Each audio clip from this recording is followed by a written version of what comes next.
같은 당 사람에 대해서도 조금만 입맛에 맞지 않는 얘기하면 그냥 적군 대하듯이 하지 않습니까? 현역 다선 의원 입에서 죽이겠다는 말이 나올 정도가 돼 있지 않습니까? 이건 이미 정치가 아니지요. 그러기 때문에 할 말이 있어도 전부 지금 못하고 마치 공동묘지의 침묵 같은 침묵이 흐르고 있잖아요. 이거 뜯어 고쳐야죠. 그렇게 되면 안 되는 것이지요. 정치 전반이 바로 그런 것 때문에 점점 더 고민하는 의원들은 속으로 앓는 것 같아요.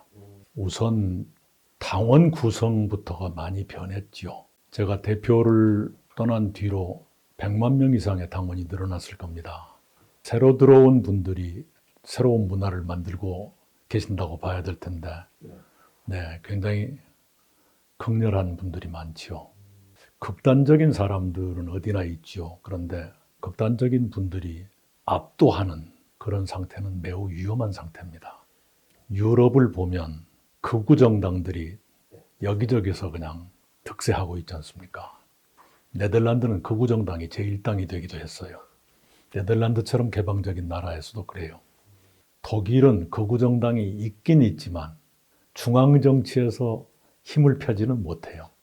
그런 이유가 뭐냐 그러면 극단적인 정당들보다는 조금은 중도적인 정당들이 좌우 관계없이 연정을 하거든요.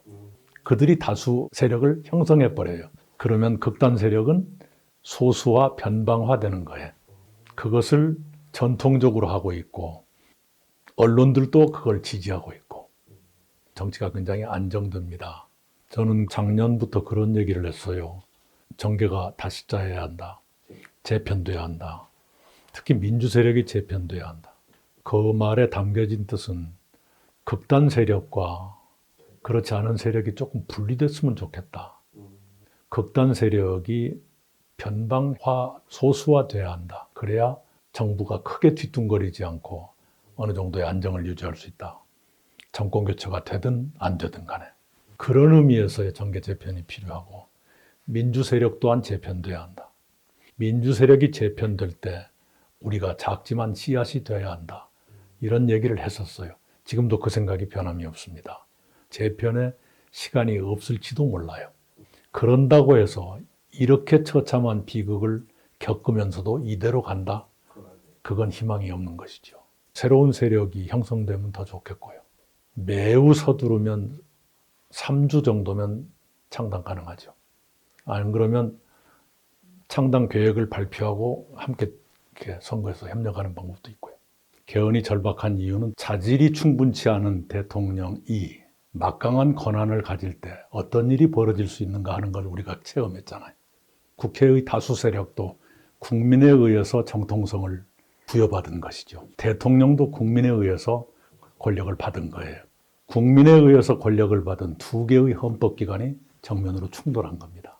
그 권력 충돌이 얼마나 참담한 결과를 가져오는가 이것 또한 우리가 확인했어요. 그 두 가지 요인을 없애려는 노력을 우리가 해야 되는 것이죠. 우선 개헌에서부터 착수할 수밖에 없어요. 현행 헌법이 시행된 지 올해로 38년이 됐는데 38년 동안 대통령 8명이 뽑혔어요. 8명 중에 4명이 감옥에 갔습니다. 2명은 아들을 감옥에 보냈어요. 한 분은 퇴임 후에 검찰 수사를 받다 스스로 목숨을 끊었습니다. 그런 불행이 없었던 분이 문재인 대통령뿐이에요. 최근에 보면 문재인 대통령도 아슬아슬하게 그런 불행까지 가지 않았어요. 말하자면 현행 헌법 하에서 대통령이 불행을 겪을 확률은 8분의 7이다 이렇게 말할 수가 있죠. 그런데 다음 대통령이 불행에 처할 가능성도 8분의 7일까? 그것보다 높아진다고 봐요. 왜? 국민의 분열이 예전에 비해서 훨씬 더 극렬하게 나타나고 있거든요. 8년 전에 박근혜 대통령 탄핵 때는 국민의 거의 대다수가 탄핵을 받아들였잖아요. 지금은 거의 6대4 정도로 여론이 형성되고 있지 않습니까? 국민이 이렇게 분열된 일이 없어요. 그래서 어느 쪽으로 결론이 나든 또 차기 선거에서 누가 대통령이 되건 이 분열이 해소될 것 같지가 않아요. 그렇기 때문에 이대로 권력 구조를 두고 말하자면 헌법을 고치지 않고 조기 대선으로 다음 대통령을 뽑는다면 그 대통령이 불행을 겪을 가능성은 8분의 7보다 훨씬 높아진다라고 보는 것이 상식일 거예요. 좀 더 많은 견제장치를 둔다 하는 것이 필요하지요. 분권형 대통령제를 얘기하는 분들이 계시는데 그렇게라도 해야지요. 분권형 대통령제란 것은 행정부 내에서 대통령과 총리가 권력을 좀 더 분점한다. 그리고 행정부와 국회 사이에도 좀 더 권력을 분산한다. 이런 개념이죠. 책임 총리제를 제도화하고 그다음에 국회와 행정부 사이에 권력 배분을 좀 더 달리게 한다든가. 그렇게 해서 이른바 제왕적 대통령제의 위험 요인을 줄이자 이런 얘기이지요. 그리고 이제 또 하나는 다당제지요.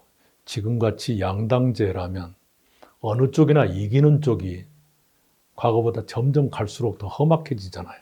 어느 쪽이든 압도적 다수 의석 또는 과반 의석을 갖지 못하게 그 정도의 다당제. 어느 정당이나 선거구별 의원 정수보다 적게 공천하도록 하면 소수당이 생길 여지가 생기는 거죠. 가령 여기는 3인 선거구다. 그러면 2명 이상 공천하지 말라든가 2인 선거구다. 1명만 공천하라든가 그렇게 해서 어딘가에 여지를 두는 거죠. 기초지방자치단체의 의원 선거가 중선거구입니다. 소선거구에서도 다당제를 해본 적이 있어요. 1로 3김 때, 그 13 될 겁니다. 여소야대였죠. 안철수 씨의 국민의당 때 다당제였습니다. 두 경험 모두 의안의 합의 처리가 훨씬 늘어났어요. 합의 안 할 재간이 없죠. 제3당의 동의를 얻지 않으면 어떤 안건도 쉽게 통과가 안 되니까 처음부터 타협하려고 생각하고 만들어야 되거든요. 1로 3김 때 그때 국회의장이 김재순 의장이었어요. 김재순 의장이 이것이야말로 황금 분할이다 그렇게 칭찬을 하셨습니다. 박근혜 대통령 탄핵 때는 국민의 압도적 다수가 받아들였어요. 심지어 집권당마저도 받아들였잖아요. 절반쯤이 받아들였던 셈이죠. 그리고 받아들이지 않고 있었던 사람들도 탄핵 기각 운동을 한 것은 아니었어요. 그냥 투표를 안 했을 뿐이지. 그래서 그분들도 대선 준비를 했었죠. 탄핵 심판이 나오기 전에도. 근데 이번에는 대선도 못하게 하고 있잖아요, 지금. 조기 대선 부안에 동하지 말라 그랬으니까요. 이게 대단히 비정상적인 상태인데 이것이 바로 이번 일이 끝나도 분열이 그대로 계속되겠구나. 거의 내전 상태가 계속되겠구나 하는 예고잖아요.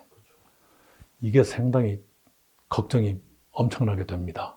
국민 노릇하기도 참 힘드실 거예요. 그 점에서 늘 미안하지요. 그러나 결과적으로 지도자를 선택하는 건 국민이니까요. 지금 같은 국가 위기에서 진영이라든가 지역이라든가 그 모든 것을 뛰어넘어서 냉정하게 판단해 주셨으면 좋겠어요. 우리가 개헌을 얘기했지만 제도가 무엇이건 간에 지도자다운 지도자가 아니면 사고는 터집니다. 특히 자질이 이상한 사람, 자질이 부족한 사람을 지도자로 두면 그건 시한폭탄처럼 언젠가 터지게 돼 있습니다. 이번에 우리가 뼈저리게 그걸 느끼지 않습니까? 그래서 국민들께서 이번에는 나도 책임자일 수 있다는 생각을 가지고 냉정하게 판단해 주셨으면 좋겠어요.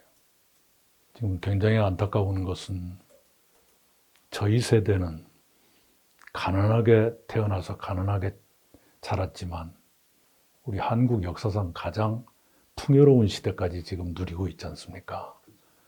근데 우리 다음 세대는 풍요를 잃어가는 그런 세대가 될 수도 있지 않습니까? 그건 부모로서 죄를 짓는 것이지요. 이걸 피하도록 내 자식을 위해서는 내가 더 고생하는 것도 인내해 왔던 것처럼 그런 마음으로 이번에 좋은 지도자를 뽑았으면 좋겠다고 생각을 합니다.